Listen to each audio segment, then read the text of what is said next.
بسم اللہ الرحمن الرحیم۔ السلام علیکم۔ لنتا واس چینلز کو لائک اور سبسکرائب کیجیے۔ آج میں آپ سب کے ساتھ ایک شارٹ اسٹوری لے کے آئی ہوں۔ امید کرتی ہوں اسے آپ سب مکمل اینڈ تک ضرور سنیں گے۔ جنون۔ ایک ایسا جنون، ایک ایسی سچی محبت کی کہانی، دامان۔ ایک ایسی کہانی، مکمل اینڈ تک اسے ضرور سنیے گا۔ آئیے کہانی کا آغاز کرتے ہیں۔ میرا نام ابرش ہے۔ میرے گھر میں میرے والد، میری والدہ اور مجھ سے 2 چھوٹی بہنیں اور 2 بڑے بھائی رہتے ہیں۔ ہم سب گھر میں بہت خوش خرم زندگی گزار رہے تھے۔ میرے گھر کے برابر میں امی کی خالہ زاد کزن سمینہ خالہ رہتی تھیں۔ میری امی بہت سادہ طبیعت اور بہت نرم دل مزاج، سب کا دل جیت لیتی تھیں۔ ان کے برعکس سمینہ خالہ بہت کڑوا مزاج رکھتی، سارے خاندان بھر میں مشہور تھیں۔ امی تو بہت کوشش کرتی کہ ہر حال میں ان کا خیال رکھوں اور ان کا دل جیتوں، محبت کرتی تھیں۔ مگر سمینہ خالہ شروع سے ہی مجھ سے بہت نفرت کرتی۔ میں ان کو ایک آنکھ نہ بھاتی تھی۔ وجہ صرف یہ تھی کہ ان کا بیٹا دامان، جو مجھے شروع سے بہت لائک کرتا تھا، اور میری خود کی خالہ مجھے اتنا پیار کرتی، مجھے چاہتی کہ میں ان کے بیٹے سارم کی دلہن بن کر ان کے گھر میں آؤں۔ مگر میں نے سارم کے بارے میں بھی کبھی نہ سوچا۔ میں پڑھ رہی تھی، یونیورسٹی جاتی تھی اور اپنا پڑھائی میں بہت دل لگاتی۔ میں بھی پسند کرنے لگی تھی، مگر جب میں نے یہ حالات دیکھے اور سمینہ خالہ کو دیکھا اور ان کی کڑوی کسیلی باتیں سن سن کے میں تھک چکی تھی، تو میں نے دامان سے کہا کہ میرا نام دل سے نکال دو، اور اسے سختی سے کہا اس ٹاپک پہ ہم پھر کبھی بات نہ کریں گے۔ ہم ساتھ کھیلے ہیں، ہم ایک دوسرے کو جانتے ہیں۔ آپا سے بہت پیار کرتی تھی میں، ان کی بڑی بہن، مگر میں نے صاف انکار کر دیا اور میں بہت مجبور ہو گئی تھی۔ سمینہ خالہ کا یہ لہجہ مجھے بہت تکلیف دیتا، اور وہ اپنے بھائی کی بیٹی کنزا کو اپنی بہو بنانا چاہتی تھی، جبکہ کنزا ایک بہت اچھی لڑکی، میری اس سے بہت اچھی فرینڈشپ تھی۔ وہ جب بھی آتی میں دوڑی چلی جاتی سمینہ خالہ کی یہاں، اس سے ملاقات کر کے ضرور آتی، اور وہ بہت نیک، اس کے دل میں کوئی ایسی بات نہیں تھی، بلکہ وہ تو چاہتی تھی، وہ تو یہ اس رشتے کو کامیاب کرانا چاہتی تھی، اور وہ چاہتی تھی کہ دامان کا رشتہ ابرش کے ساتھ ہو جائے۔ وہ ہمیشہ دعائیں دیتی، مگر میں اسے بتا چکی تھی کہ سمینہ خالہ کا رویہ میرے ساتھ ٹھیک نہیں۔ وقت تیزی سے گزرتا جا رہا تھا، دامان کا جنون بڑھتا ہی جا رہا تھا، اور میں اسے صاف لفظوں میں بتا چکی تھی، اور اب امی نے فیصلہ سنا دیا کہ دامان سے تمہاری شادی نہیں ہو سکتی، لہٰذا بہتر یہی ہوگا کہ تمہارے ابو نے اپنے دوست کے بیٹے، ان کے یہاں سے رشتہ آیا ہے، انہوں نے ہاں کر دی ہے۔ امی، آپ نے مجھ سے بنا پوچھے اتنا بڑا فیصلہ کیسے کیا؟ بیٹا، تمہارے ابو زیادہ بہتر سمجھتے ہیں، انہوں نے یہ فیصلہ کر لیا ہے، بہت ہی اچھے خاندان سے تعلق رکھتے ہیں، اچھا گھرانہ ہے، جیولرز بھی ہیں وہ لوگ۔ امی، میں اس رشتے کے لیے آپ سے کبھی ہاں نہیں کروں گی۔ بیٹا، تم تو جانتی ہو نا اپنے بابا کو، وہ جو کہہ دیں پتھر پر لکیر ہے۔ میں امید کرتی ہوں کہ تم مجھے مایوس نہیں کرو گی۔ اور امی مجھے یہ فیصلہ سنا کر چلی گئیں۔ 1 ہفتہ گزر گیا، مجھے نہ سمجھ آتا کہ میں کیا جواب دوں۔ میرے بابا بہت سخت مزاج، میں ان سے بہت ڈرتی تھی، اور امی نے مجھ سے پھر سوال کیا، تم نے کیا سوچا ہے؟ دامان کا جنون بڑھتا ہی جا رہا ہے، سمینہ کو تو تم جانتی ہو، یہ رشتہ پاسبل نہیں ہے۔ بالآخر میں نے سر جھکا دیا۔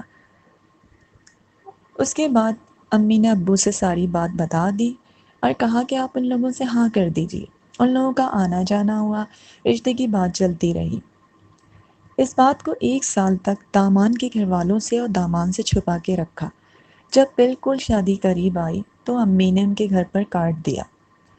یہ سن کے تو سمینہ خالہ نے کہا کہ جان بخشتی تمہاری بیٹی نے میرے بیٹے کی۔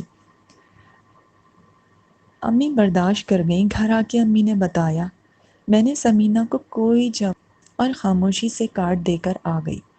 داماد کو جب میری شادی کا پتہ چلا تو اس نے مجھ سے رابطہ کیا، کال پر بات کی، مجھے اتنی باتیں سنائیں، اتنا کچھ کال پہ کہا کہ میں بے وفا تھی، میں ٹھیک نہیں تھی، میں نے اس کے ساتھ شاید دھوکہ کیا۔ تو میں نے اسے یہ کہا، ہاں میں تمہیں پسند کرتی تھی، مگر میں نے تمہیں کوئی دھوکہ نہیں دیا، کیونکہ سمینہ خالہ مجھ سے نفرت کرتی ہیں۔ میں تمہارے گھر کی بہو کیسے بن جاؤں؟ میں تمہاری لائف پارٹنر کیسے بن سکتی ہوں؟ اور میں نے اسے صاف لفظوں میں کہا، تمہیں مجھ سے زیادہ اچھی لڑکی مل جائے گی۔ مگر دامان کا جنون سر چڑھ کے بول رہا تھا۔ اس نے میری ایک نہ سنی، تو میں نے اسے اس کے حال پر چھوڑ دیا، اور لاسٹ فون پر جب میری بات ہوئی تو اس سے یہی کہا۔ اس کے بعد میری دامان سے بات نہیں ہوئی تھی، مگر دامان نے مجھ سے پھر بھی کہا کہ میں تم سے پھر بات کروں گا، ابھی شاید تم بہت غصے میں ہو۔ میں نے کہا، میں ہوش و حواس میں کہہ رہی ہوں کہ میرے بابا بہت سخت ہیں، میرے پیرنٹس نے جو فیصلہ کیا ہے مجھے قبول ہے، اور میں نے فون رکھ دیا تھا۔ وقت گزرتا گیا، میری شادی ہو گئی۔ خالہ بھی بہت اداس تھی کیونکہ وہ سارم کے لیے میرا رشتہ مانگتی تھی، مگر میں نے امی سے کہا تھا کہ آپ انکار کر دیں، میرا کوئی ارادہ نہیں تھا، میں اس رشتے کو خالہ کے رشتے تک ہی رکھنا چاہتی تھی۔ سارم مجھے بہت پسند کرتے تھے، میں ان کی بہت رسپیکٹ کرتی تھی، مگر ایسا کچھ نہ سوچا تھا۔ سارم کی جو بڑی بہن تھی ان کی شادی ہو چکی تھی، خالہ خالو اور سارم ساتھ رہتے تھے۔ میری شادی ہو گئی، اور جب میری شادی ہوئی تو تب یہ واقعہ آیا تھا، کیونکہ امی نے مجھے کچھ نہ بتایا اور اس بات کو چھپا کے رکھا۔ مجھے بعد میں پتہ چلا کہ جب میری شادی ہو رہی تھی تو اس وقت دامان نے کچھ ایسی نیند کی ٹیبلٹس کھا لی تھیں جس سے اس کی حالت بہت خراب ہو گئی۔ بر وقت اسے ہاسپٹل پہنچایا اور ڈاکٹرز نے اس کی بر وقت جان بچا کے ٹریٹمنٹ کر کے جان بچا لی۔ یہ معاملہ تو رفع دفع ہو گیا، مگر سمینہ خالہ ٹھان کے بیٹھی تھیں۔ ایک دن مجھے پتہ چلا، گھر گئی، تب امی نے مجھے بتایا، تم خوش ہو اپنے گھر میں؟ تو میں نے کہا جی میں بہت خوش ہوں۔ انہوں نے کہا بس سمینہ ٹھیک نہیں ہے۔ میں نے کہا کیوں امی؟ انہوں نے کہا جب بھی میرا سامنا ہوتا ہے مجھے تانے دیتی ہیں، مجھے اتنی باتیں سناتی ہیں۔ اور پھر امی نے مجھے بتایا کہ اس دن دامان نے اپنی جان لینے کی کوشش کی تھی۔ یہ سن کے مجھے بہت دکھ ہوا، اور پھر میں خاموش ہو گئی۔ میں کیا سمجھاتی؟ دامان کا جنون ایسا تھا، اگر میں اس سے بات بھی کرتی تو وہ بھی ٹھیک نہ تھا۔ میں گھر چلی آئی۔ شادی کو میرے 2 ماہ گزرے۔ مجھے نہیں پتا کہ کس طرح سمینہ خالہ نے میرے شوہر بہزاد سے رابطہ کیا، اور انہیں کس طرح میرے میسیجز دامان کے موبائل سے دکھائے، اور کس طرح مجھے بدنام کیا۔ دامان کے پاس میری پکچرز تھیں، نارمل پکچرز جو ہم کزن وغیرہ کھنچواتے ہیں، پکچرز بنتی ہیں۔ دامان کو بھی میری ایک پکس اچھی لگی تھی، اس کے پاس تھی، میسیج وغیرہ ہوتے تھے، لیکن میں سمجھ چکی تھی کہ اب یہ رشتہ ہو نہیں سکتا، سمینہ خالہ یہ ہونے نہ دیں گی، نہ ہی میرے دل میں ایسی کوئی بات تھی۔ اپنے ماں باپ کی عزت کو برقرار رکھا، اور وہ کوئی غیر بھی نہ تھے، امی کے خالہ زاد کزن کے بیٹے دامان۔ حق بنتا تھا، لیکن انہوں نے اس طرح سمینہ خالہ نے میرے دل کو ہمیشہ تار تار کیا کہ اس بات کو میں دل سے نکال چکی تھی۔ اور ایک دن بہت غصے میں میرے شوہر گھر پر آئے، اور نہ جانے سمینہ خالہ نے ان کو کتنا اگینسٹ کر دیا تھا، میرے اگینسٹ کتنا کیا تھا، کیا مجھے ظاہر کیا تھا کہ میں شاید صحیح نہیں ہوں۔ انہوں نے آ کے گھر میں اتنا وائی ویلا مچایا اور کہا کہ میں ثبوت دیکھ کے آ رہا ہوں، اور یہ میسیجز بھی میں نے لے لی اپنے موبائل پر، فارورڈ کیے، پڑھو انہیں۔ اور پھر انہوں نے جو بولنا شروع کیا اور مجھ پر الزام لگانے شروع کیے، میں روتی رہی، میں اپنی صفائیاں دیتی رہی، مگر بہزاد نے ایک نہ سنی اور مجھے ایک خراب عورت کہا، مجھ پر اتنے گھنونے الزام لگائے اور کہا کہ تم داماد سے تعلق رکھتی تھی۔ مجھے سب پتہ چل گیا ہے۔ وہ اتنے جنون میں تھے کہ انہوں نے مجھے اسی وقت ڈیورس دے دی اور مجھے میرے گھر پر ان کے ڈرائیور نے چھوڑ کر آ گئے۔ گھر والے بولتے ہی رہ گئے، بہزاد تم نے یہ اچھا نہیں کیا۔ بہزاد کے والد کو پتہ ہی نہ چلا کہ غصے کی رو میں وہ کیا کر بیٹھا۔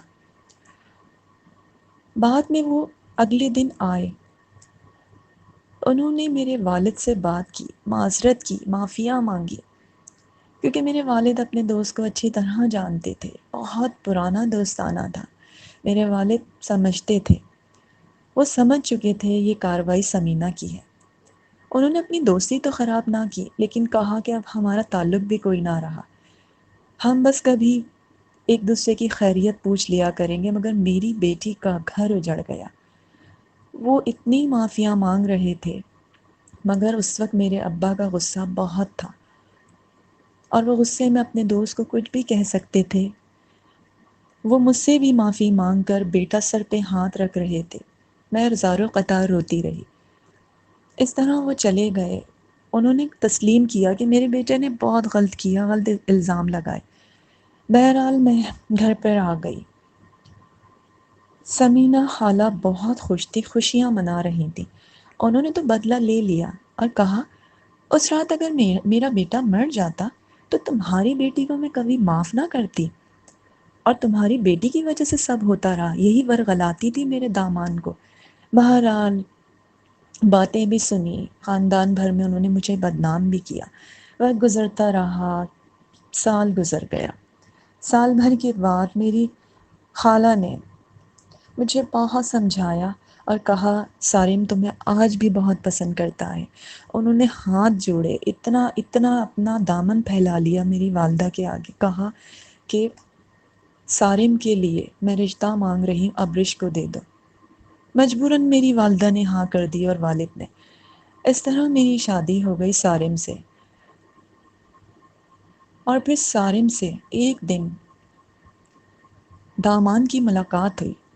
اس نے مجھے اتنا برا بھلا کہا، اتنا برا بھلا کہا، کہا تم ایک ایسی لڑکی کو اپنے گھر میں لے کر آئے ہو، وہ ایک ایسی لڑکی ہے جو کسی کے ساتھ وفا نہیں کر سکتی، بے وفا ہے وہ، وفا نہیں اس نے میرے ساتھ جو کیا اب وہ تمہارے ساتھ بھی کرے گی۔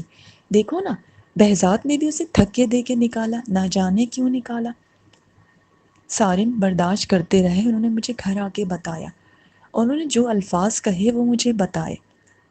سارم نے داماد کو جو جواب دیا، یہ تمہاری بھول ہے، ابرش کی تم شاید قدر نہ کر پائے لیکن میں قدر کر رہا ہوں، وہ بہت نیک، پاک دامن، بہت اچھی لڑکی، اس کے پیرنٹس نے اس کی جہاں شادی کی اس نے کر لی، مگر تمہاری والدہ نے جو کیا، ثمینہ خالہ سے پوچھو جا کے۔ بہزاد کو بلا کے اس پر اتنے الزام لگائے، تم سے نہ جانے کتنے قصے جوڑے، کہ بہزاد نے اسے دھکے دے کے ڈیورس دے کے گھر سے نکال دیا، اور 1 سال کے بعد اس کا ہاتھ میں نے تھاما۔ اور جب یہ بات داماد کو پتہ چلی تو اس نے کہا تم یہ سچ کہہ رہے ہو؟ میں نے کہا میں اپنے خدا کو حاضر و ناظر جان کر کہتا ہوں، میں جھوٹ نہیں بول رہا، جاؤ جا کر قسمیں مانگو اپنی ماں سے اور ڈالو قسمیں، ثمینہ خالہ سے پوچھو۔ اور یہ سن کر میں رونے لگی کہ آپ نے اتنا کچھ میرے لیے بولا، لیکن میں آپ کو ایک بات بتا دوں سارم، وہ کچھ بھی کر جائے گا، آپ کو نہیں بتانا تھا۔ میں جانتا ہوں شروع سے داماد تمہیں بہت پسند کرتا تھا، مگر نہیں تھا وہ تمہاری قسمت میں۔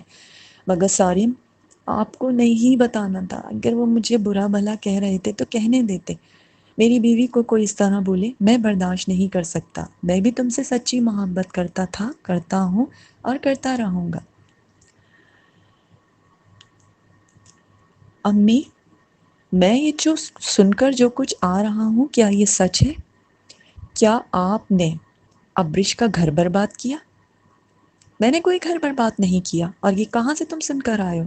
مجھے سارم نے سب کچھ بتا دیا. اگر آپ اللہ کو مانتی ہیں، آپ خدا کی قسم کھا لیں کہ آپ نے نہیں کہا، آپ، ورنہ میں آپ سے وہ قسم اٹھواؤں گا جو میں اٹھوانا نہیں چاہتا. ہاں میں نے بولا ہے، کیا کر لو گی تم میرا؟ وہ لڑکی اس لائق ہی نہیں تھی کہ میں اس کے ساتھ کوئی رعایت کرتی. تمہارے ساتھ اس نے کیا نہیں کیا، اور شادی کر لی اس نے.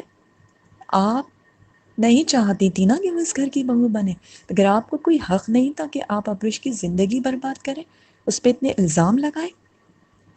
تمہیں جو بولنا ہے بھائی بول دو، میں نے جو کرنا تھا وہ کر لیا، اور اب آپ دیکھیں آپ کا بیٹا کیا کرے گا. ارے سنو تو، سنو سنو، تم کہاں جا رہے ہو؟ جہنم میں.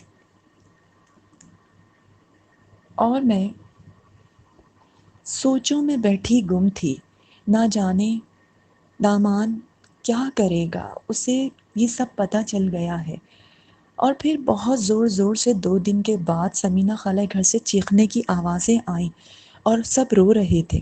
ایک فائرنگ کی آواز آئی تھی تو پتہ چلا کہ چھت پر دامان نے اپنے آپ کو مار لیا، فائر کیا، سوسائڈ کی، اور وہ موقع پر ہی جاں بحق ہو گیا.